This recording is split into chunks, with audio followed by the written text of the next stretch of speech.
This week on Dan Really Likes Wine, we take the sartorial stakes to new highs. Never have we had such a well-dressed guest on Dan Really Likes Wine. Apologies, Anthony Hamilton Russell, but not only is he one of those stylish people in the world of wine, he is also an expert in a part of the world that has great interest for South Africans because he is the defining figure in the French wine industry, initially post-student years as an importer, and now as somebody who's educated millions of people in China about the world of wine. Those numbers have a little asterisk to them, but he has changed many, many lives. He's a master of wine. Julien Boulard, welcome to the show. Thank you, Dan. What an introduction. I'm impressed. I'm impressed, not only that you look fantastic, but that you've come in on this wave of enthusiasm and excitement. We're about an hour and a half late in recording because we've been having so much fun talking about your trip to South Africa and a country, a wine, a people that on your third visit you've been reminded of very vividly just how much you've fallen in love with. Yeah, definitely. I think South Africa for me is one of my favorite wine countries in the world. And when I go to a restaurant, when I look at the wine list, I often first have a look at what are the choices for South African wines. And I think the people here are amazing. The wines are just incredible. The landscape is just mind-blowing. I think it's such a great country. Oh, I love hearing that. And I'm very interested to hear how this wine of ours is translating into China. But I'd also love to know how Julien became a master of wine, how you fell in love with wine. You've been in China for 22 years now, studying Mandarin. Was wine always the plan? As an 8-year-old, was Julien wandering around the French chateau saying, one day I shall teach the people of China about wine? Or was it a more gradual process? That's a cool story because I didn't drink wine at all when I was in France. I started drinking wine when I moved to China. No, that's because the French wine's rubbish. You need to drink some. Yeah, sure. Don't start with that. Don't. But no wine at all. Nothing. But no, not at all. Not at all. I was still a student when I moved to China. I was learning Mandarin at the university, and when I finished my studies, I thought, okay, maybe I need to find a job now. And being a white face in China is kind of an advantage, and I wanted to do something to take advantage of my physiognomy and do something in regards with French culture. And I bumped into training report online about a guy who made an internship in Shanghai, I think, working at a wine importer. I said, wine, it could be a good thing. It sounds fancy to me. So, okay, let's have a look at that. And I started to speak about this project with friends, and one of my friends told me that he knew people who were just starting a wine importing company where I live in a small city in the far south of the country called Nanning. And I met the guys. They wanted like a white face for their own face, if you can put it this way. And I started this way in 2007. So I knew nothing about wine, really nothing. I was a pure novice. This is giving a lot of hope to many people. Yeah. Actually, you don't need to know a lot to start, right? So my role at the beginning was to kind of smooth out the relationship between them and their suppliers, especially in France. And after a year or so, I really got the bug. At the beginning, it was just like a job, like any other job. And I met this guy, a colleague who knew a little bit about wine. He started to ask me questions, like challenging me.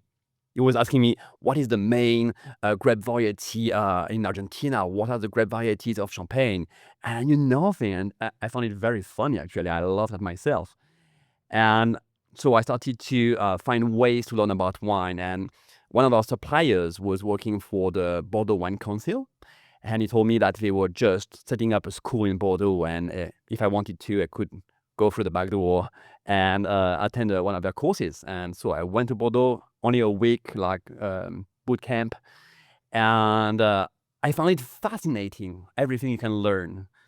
So when I went back to China, I tried to find ways to learn more, and I went online and I found this course, WSET. What the hell is that? A course designed by English people. That can't be good, right? I'm French, come on. And so I registered to a WSET level 3, and I just it was amazing. The way everything was structured. It made me really open my mind and my eyes on the world of fine wine. And so I said, okay, let's go further. And I applied for the WC diploma, so the level 4. It took me 2 years to achieve. And after the level 4, the Master of Wine, that sounds cool. So okay, let's try that. You didn't realize quite what you were getting yourself in for, did you? Well, no, I kind of knew, because after when you are learning about wine, when you've done like a WC level 2 or level 3, you think you know everything. You figure, oh my God, I knew everything about wine. Then you do the WC diploma, and you realize that, oh gosh, I don't know that much. And then you know that when you're going to start a Master of Wine program, you will realize that you know nothing about wine. So the more you learn, and the more you realize that the wine world is such a vast world, and you will never, I found the title Master of Wine a bit pedantic. I never say that I am a Master of Wine. I said I've passed the Master of Wine exam. Although for those people who are just listening, you do have a T-shirt saying "Je suis un MW." Well, that I think you're never really a Master of Wine, because it's impossible to master the topic. Fair enough. Yeah. You've found your way into this space, and it could have led you into many different parts of the wine industry, but you found your real calling in education, which I love. Tell me about this wine school, about this Yeah. platform you have in China. So, when I started the Master of Wine program, I was working for the Wines of Bordeaux. Actually, I helped them for a year or so, on very short time, but it was very interesting because I was in charge of the activities of the Bordeaux Wine School in China, and helping them with the fight against counterfeiting. So it was a very interesting time. And when I started the Master of Wine, I'm not a good student. I don't have a good memory. And I realized that the best way to remember facts and knowledge was to actually speak it out, to teach it. That's the best way to remember. So I say, okay, how can I remember? How can I teach more? And say, okay, let's set up a wine school. Let's start teaching WSET and master classes about South African wines and about Chilean wines, the wines of Australia, etc. And so I really set up this company and this wine school with the goal to study for the Master of Wine. So that's very strange, because my goal was a very elaborate study project. Yeah, but because my goal was very clear, I wanted to pass the Master of Wine. So I really put all my resources together towards this goal. And when I passed it, I realized, I don't know if I really want to teach anymore, really. It made me remember why I, in the first place, I set up this wine school. So I'm still teaching, and I love teaching. I love sharing wine knowledge. However, now I'm moving towards more of a social media content creation. So I do a lot of videos, a lot of vlogging in Chinese for the Chinese market. And not only sharing about wine knowledge, but also sharing about, everything. Because I had a feeling that, teaching about wine has this default, which is you don't have an ending to it, and you don't have a final product. And you don't really have this creation space you would have in a more creative, like you do, job. So I started to make videos like very, very regularly, and I really enjoy the fact that you can start something and have a finished product and then move to another episode, another video. So now I'm doing both wine education and content creation. And both really forms of education, though, because Yep. while one might be a little formal and involve a course or a classroom or an online lesson, you are still through that content. And I've watched a fair bit of it. My Mandarin needs a bit of work, but you can see the passionate energy behind it. And you're allowing somebody just sitting on the train on the way home to connect with wine in a way that previously not only would they not have been able to, but they would never have thought of doing. Yeah, exactly. And when you teach to a master class to an audience of 100 people, the master class lasts maybe 2 hours, and after these 2 hours, it's finished, it's done. While a video it has its own life, like your podcast as well. I mean, you're posting it tonight. People are gonna listen to it tomorrow, but maybe For a year or 50 years after that. In 300 years, people are going to be listening to this. Of course, we will. Seminal moments in wine conversation. No, but so you know what I mean, right? It does have this, this own life, and even when you are sleeping, it's still, people are still watching it, and so I think it can reach a much broader audience and for a much longer time. All of this suggests that as much as we have fun doing these sorts of things, there has to be somebody at the other end who is wanting to be part of that interaction. So there must be, by extension, an appetite for wine education in China. How much appetite, how much has that grown in the almost 2 decades you've been playing around in this space? It's been kind of a roller coaster lately. So I would say just prior to the last year of COVID, the numbers were just amazing. Everybody was like starting to drink wine, but during the last year of COVID, everything started to crumble, and now it's a much more difficult time, much more difficult period when you look at the numbers. Wine consumption or even the restaurants. I think that in the last year, I don't remember the number, but it was something like 10 million restaurants just closed. 10 million? Something like that, yeah. I remember it's 1 million, 1.5 million, 2 million, I don't remember, but it was something, a number which was, wow, it blew me away. Is million a Mandarin word that means a couple of hundred, or is it really a million? No, really millions, really. That's horrifying. Because China is so big, right?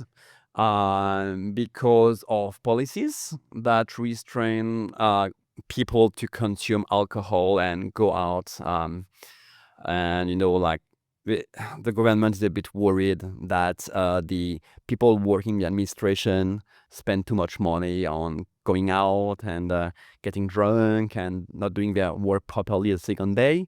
So lately, a few months ago, there was this new policy saying that, okay, you cannot go and drink alcohol during the week, something like that. That's a terrible policy. Yeah, but I'm sure it will change. The good thing with China and the good thing with having this unique political party at the power is that things happen very quickly.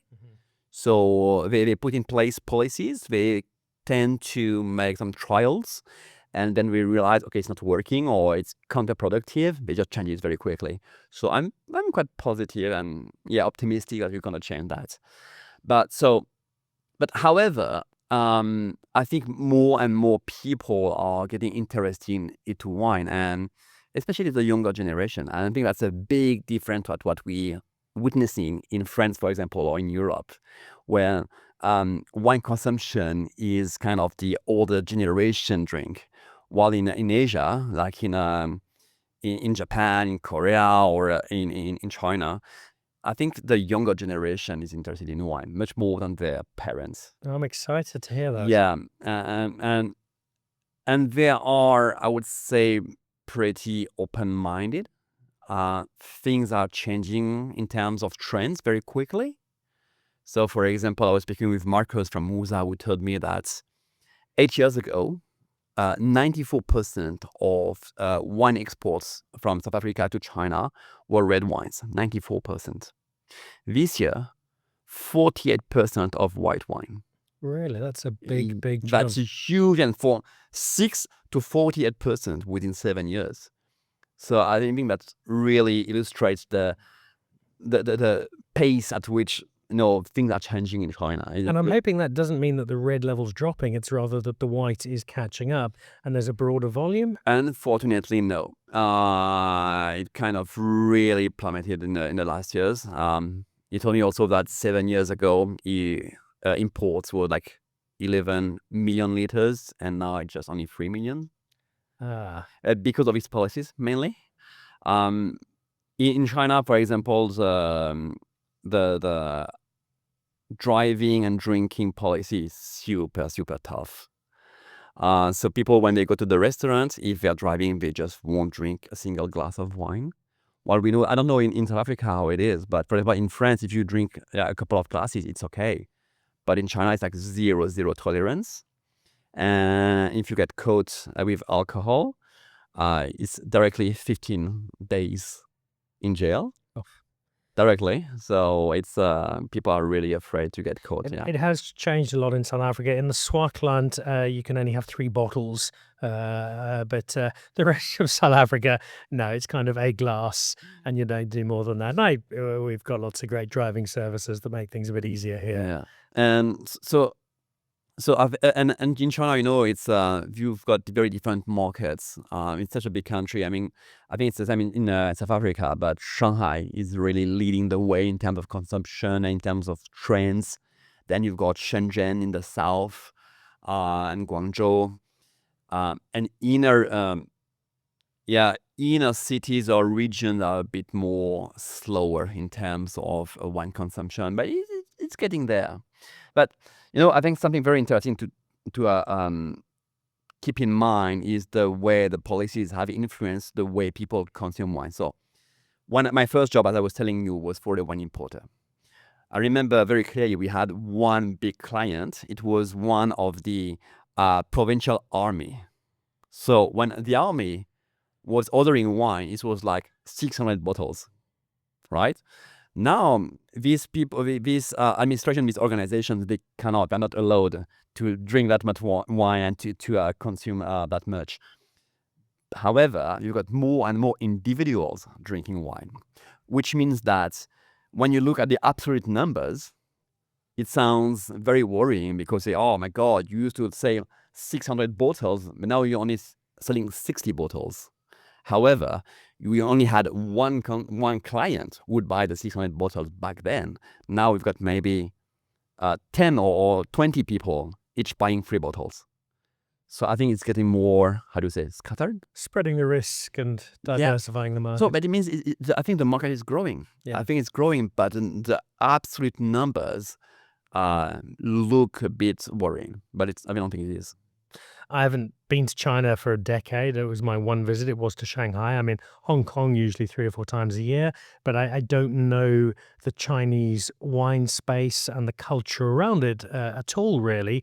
And so I will speak to you for guidance. What is the place of wine in modern Chinese culture? Would people at home, and I realize it's a rather large country, so we're generalizing enormously, but would having a bottle of wine with dinner be something that would be normal in a Chinese home? Not at all. Unfortunately, not at all. They will drink wine 99.9% outside. So when they go to the restaurant, when we are meeting with friends, even if my circle of friends who are all wine lovers, only a few of us will drink wine at home. And I think that's gonna be the next step. If we manage to let people understand in China that you can drink wine at home with your family, then the sales gonna explode. There's a huge potential just for that, yeah. So how do we translate that potential into there is a bottle of wine at every table for dinner? I think the main reason is because people in China still think that wine is a kind of elitist drink. It's not like an everyday beverage. So they will pop up a bottle of wine just during special occasions. I have a good anecdote about that. When I was many years ago, like 15 years ago, I was with my family for the Chinese New Year. Someone asked, what are we drinking tonight? And I said, let's drink some wine. And his answer was, wine? It's too difficult. Let's get some beer. So there is this, this perception that wine is a complicated product, that you need, to know a lot about wine. You need to have the proper glassware. You need to have the proper temperature. You need to maybe aerate the wine. So they are all, and I'm guilty of that because I'm a wine educator. And I think we've been trying to educate wine consumers when they don't want to be educated. And the fact that we are trying every time to speak about wine, how to, what dish to pair with this wine, what is the soil of this vineyard, what is the elevation, what is the planting density, etc., it makes it very daunting. I think it's scary. It's really scary. When you think about beer, you don't ask yourself that many questions, right? You just open a bottle from the fridge, up, you just drink it up, and that's it. But there's a reason that somebody's a Heineken person, or they are a Castle Lager person, or you have your regular beer. It's familiar, you know what it is. It doesn't ask you questions. It's uncomplicated. And you're exactly right. Wine has done itself a massive disservice over the years in making itself inaccessible to so many people. And I think what we need, especially in France, is a young, good-looking wine educator, possibly with a French accent, who's got a really established social media program, who will guarantee on this show that within 6 months he will have changed all of this and sorted out the French wine, the Chinese wine industry. Yeah, no, I often tell to people in China, you know what? Let wine rock. Stop making it like stop associate wine with castles and a tuxedo and classical music. Make it much down to earth and a bit more dirty, right? I was once interviewed by a wine intelligence, and they asked me a question about how to improve the image of Bordeaux wines in China. And I told them, you know what? When Bordeaux wines are coming to China for these big events, the owners are going. And the owners, they are very uptight. They are the older generations, or very aristocratic outfit and behaviors. And I told them, you know what? Let's invite the people who work actually in the cellar. These young guys and girls who are getting their hands dirty and who will have a real passion for wine. And these guys, they will come and they will be much more relaxed, more casual, and people will want to drink wine with them. But when you have an aristocrat coming and, I'm French, but the French arrogance, type, you don't want to share a glass with him, right? So you want to have younger people chatting about wine, and they're passionate about wine. And so that's why when we were in the Swartland 2 days ago, at Adi's place, and all these Swartland winemakers coming together and putting rock and roll music and having pizzas and on very rustic wooden tables, the feeling was just right, and that's what we need. I think that's a massive part of the Swartland success story. Yes, the wine is exceptional, but the people are so identifiable. You really can sit down and just have a drink with them, and there is nothing more to it than that. And I love that element of it, and it's something that I think has helped us take our South African wine to different parts of the world with varying levels of success. The numbers that have dropped slightly, but which you're going to make sure change when you get back to China, it does still show there is a strong presence for South African wine in China. What is the perception of South African wine? What are people drinking? What are we doing right? What are we doing wrong? What's the South African wine story in China at the moment? To be totally honest, South African wines are. The problem is with the word Africa. I think Chinese people think that anything that comes from Africa is a low quality product, which is totally a misunderstanding of the continent and South Africa in particular. But they have this perception that Africa is a poor country, so how could they make like high quality wine, right?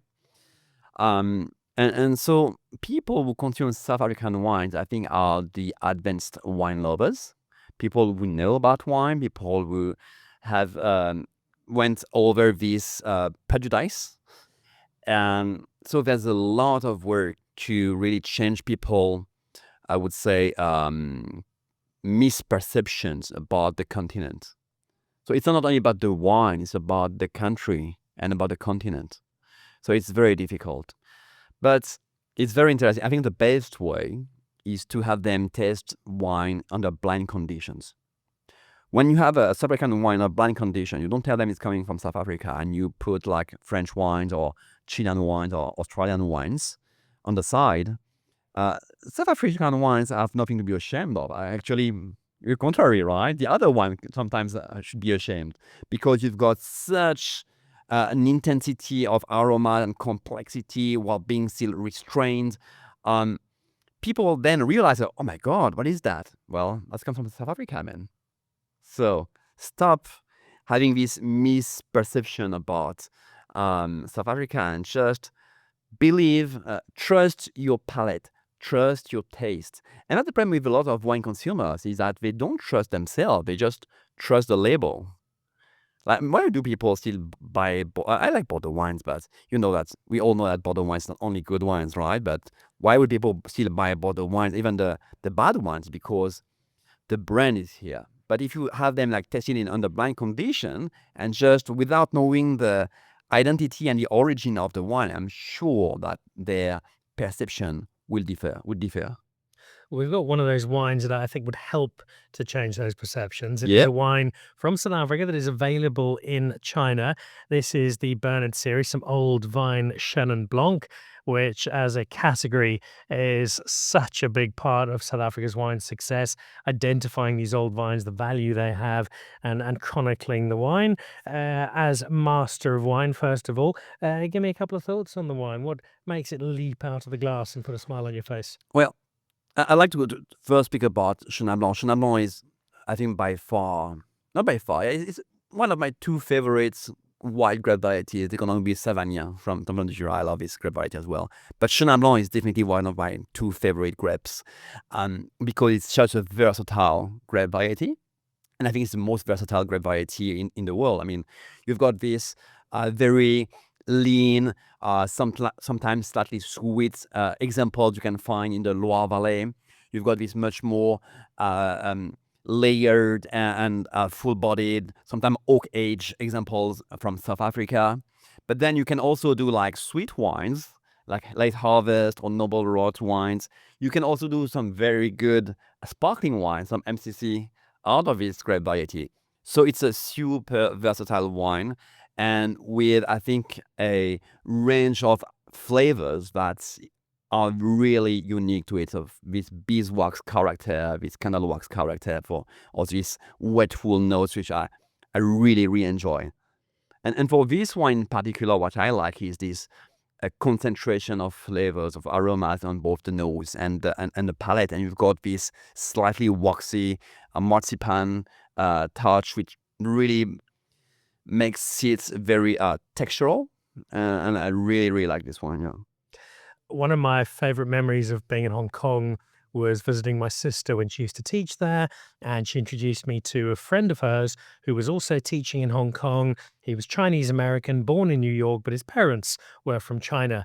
And I asked him during the course of the evening what he most missed about America, and his answer was Chinese food, because the Chinese food of the rest of the world is obviously so different to the authentic. And we see that with many cultures, but I think with Chinese food probably the most pronounced. So with this wine in hand, if I rock up at Julien's house for a proper Chinese meal, not something that I've got from my takeaway down the road that's layered with MSG and false impressions, what am I eating to bring the best out of this? Okay, so there's something you really have to keep in mind, is that Chinese food culture is really different from the West. When people try to make a wine promotion in China from this angle, I ask them to stop. If you're doing like a food and wine pairing in China, it's like it's really the hitting the wall. Because in China, if you really want, maybe that's one of the reasons why people don't drink wine at home, is because when you have a proper Chinese dinner, you will have like 6 to 10 different dishes on the table at the same time with very, very different textures and flavors. So you have like food, you would have fish, you would have beef and spicy food and bitter food and sour food and very different types of flavors. So when people try to really nail which dish would pair with this wine, that means that if people are having a dinner with 10 different dishes, they will never be able to open 10 different wines, right? So I think in China, we really have to promote wine and pair wine with a general atmosphere. under which circumstances would you open this wine? Because I do believe that most wines do pair with most dishes.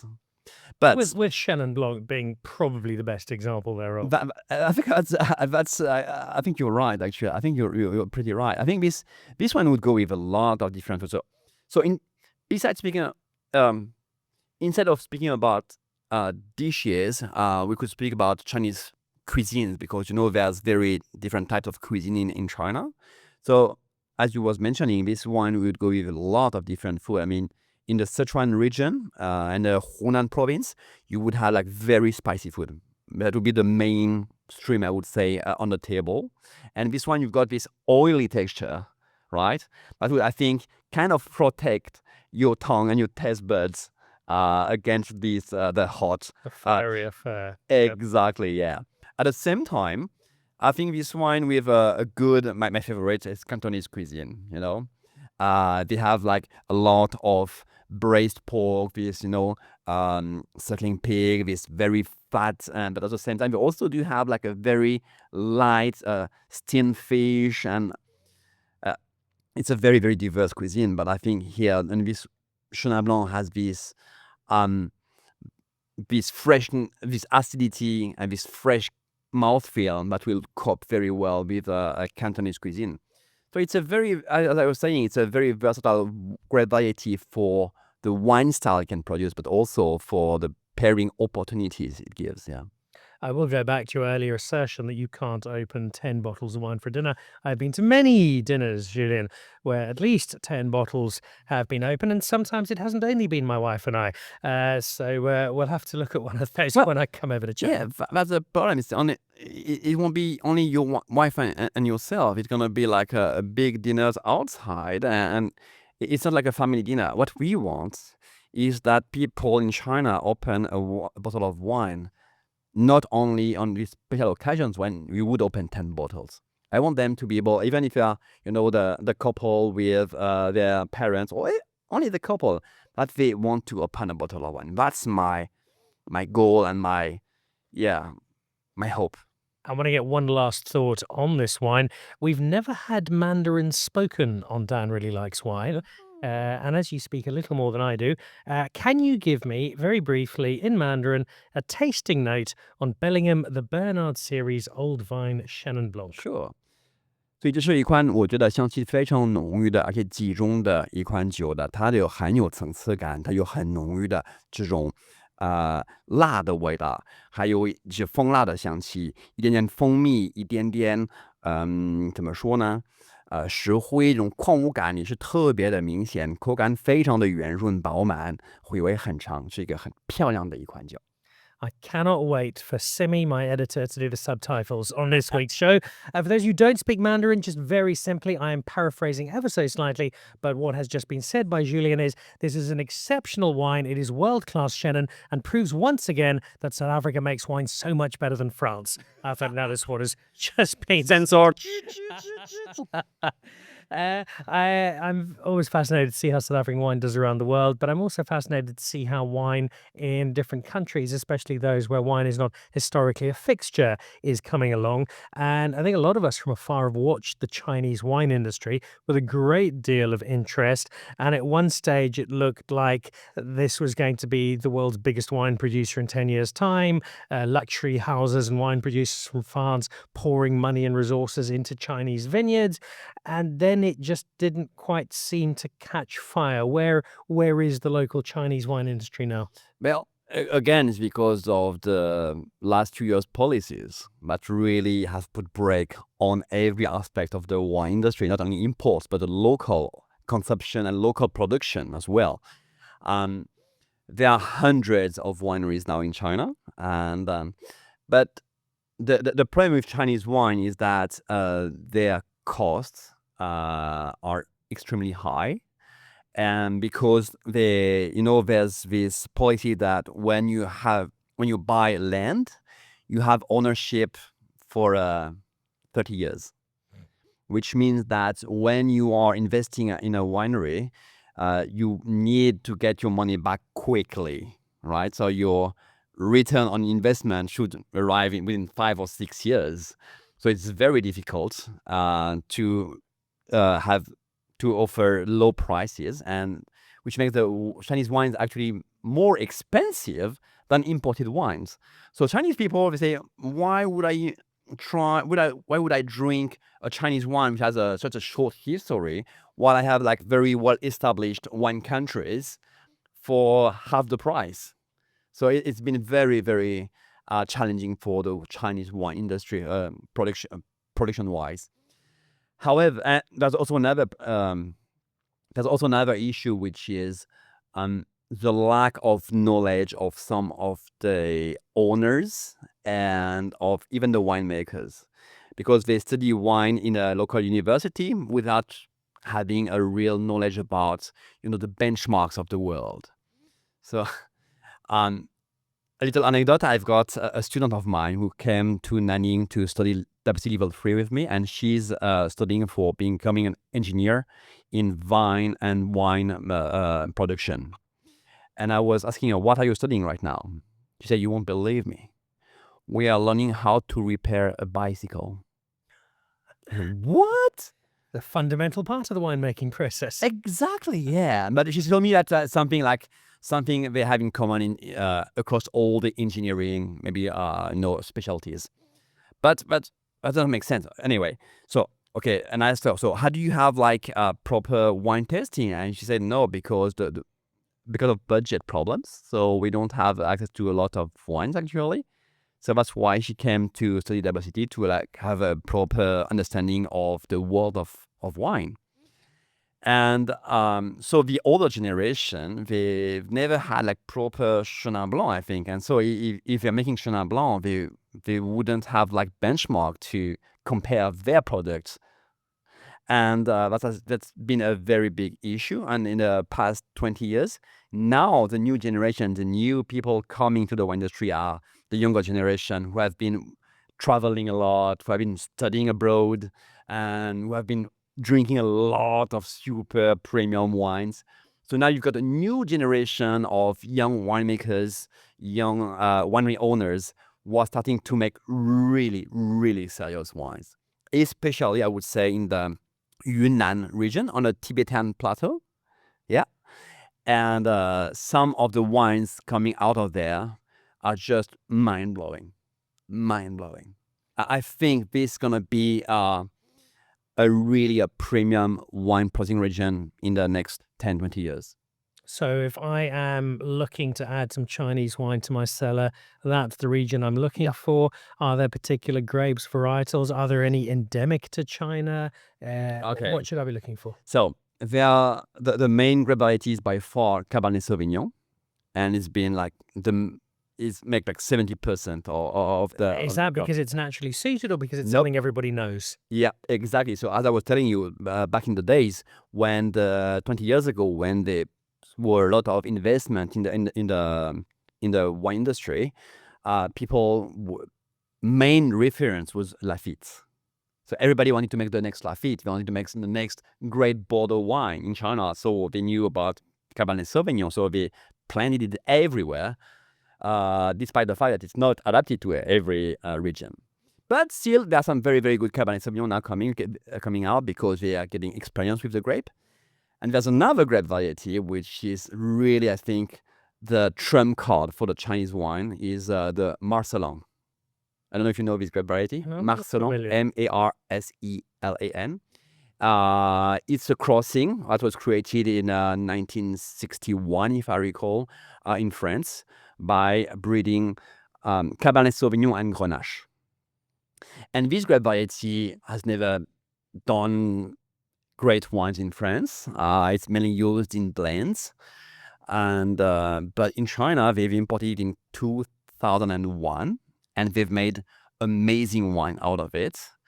And How did they work out that that was the one that was going to strike gold? I think it's pure chance. Yeah, they imported this grape variety. They planted it in the north, and the wine was really convincing. And then started to spread it in other regions, and in the Shandong province, in the Ningxia, in the Xinjiang, and every region has its own expression of Marcelin, but the wines are always good. And the good thing with Marcelin is that it's a high cropper, like a bit like Chenin Blanc. So you can make like entry-level wines at a very affordable price, but tasting okay, without any greenness or off flavors. And yet you can still use it to make it super premium wines with a lot of extract, very intense flavor, a lot of concentration, and a great aging potential. So I think it's a grape variety that will, I think, define the Chinese wine in the future. And the good thing with this grape variety is that I think Chinese Marcelin will become the benchmark for this grape variety in the world. And I think that's very important because, for example, in South Africa, when we Pinotage, we are the only ones to make Pinotage. So we are the benchmark. Chenin Blanc, now we're kind of a benchmark as well, but people will always compare with the Loire Chenin Blanc. Or if you're making Cabernet Sauvignon, people will compare to Bordeaux. And if you're making Pinot Noir, you will compare with Burgundy. But if you're the only wine in the world who really know how to handle this grape variety, you become the benchmark. And people in the other countries who are making this grape variety will say, look, my Pinotage, is it as good as South African Pinotage? Is my Marcelin as good as Chinese Marcelin? So I think Marcelin is going to be this trump card that will, arouse the curiosity of consumers around the world and let them maybe push the door to other Chinese wines. The accidental masterstroke of Chinese wine production. Yeah, it is. I get from all of this put together levels of measured excitement that there's a huge amount of potential, but there does need to be a bit of a change of government policy, and hopefully that's coming. There is interest in South African wine, but we'd like it to be a bit more, and that the local market is perhaps not meeting early expectations, but certainly does have some potential. All of that adds up. I'm feeling from you that there is still a lot of excitement and a great deal of potential to the wine world in China, both locally and from the rest of us coming in. Of course. I mean, there's 1.4 billion people there. Some of them have to like and wine. All these people, except the West, in the West where they are Muslim, but I would say that 90% of these people are huge drinkers. They drink a lot of alcohol. So they may drink a bit of baijiu, which is the local, spirits.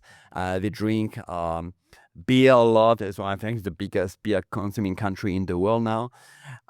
So the potential is just tremendous. It's just if every Chinese people start to drink like 3 or 4 bottles of wine, you would not have enough wine in South Africa. We dream of that day, and we're counting on you to make it happen, Julien, because I think you have the power to turn us all around.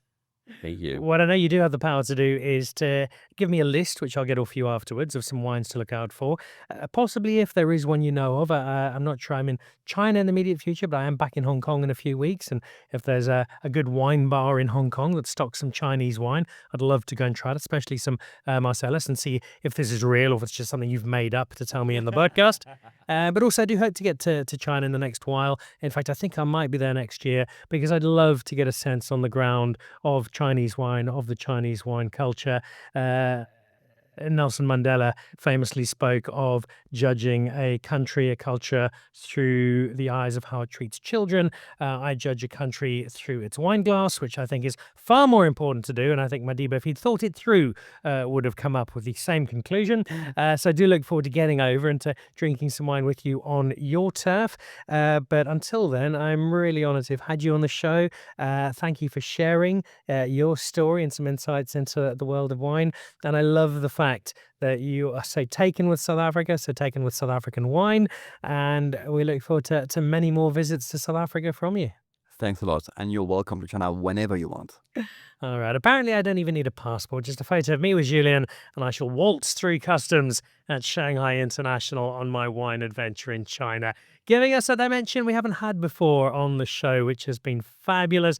And a big thank you to the Woza team and Marcus for helping to put this together. He is the poster boy of wine across China, and he has taken wine education into new and very welcome space across a country that's drinking a fair amount of wine, but could drink so much more, and hopefully wine with South Africa on its label. My guest this week on Dan Really Likes Wine, a master of wine and almost an honorary South African, Julien Boulard.